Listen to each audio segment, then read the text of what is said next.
السلام عليكم ورحمة الله وبركاته.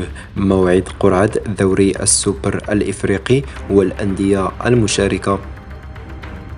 حدد الاتحاد الإفريقي لكرة القدم بشكل رسمي موعد قرعة بطولة دوري السوبر الإفريقي وكذلك موعد انطلاق منافسات البطولة بشكل رسمي. ومن المقرر أن يجري الاتحاد الإفريقي قرعة دوري السوبر الإفريقي وذلك يوم 15 يوليوز المقبل، حيث من المنتظر أن تقام بداية البطولة في 20 من شهر أكتوبر المقبل.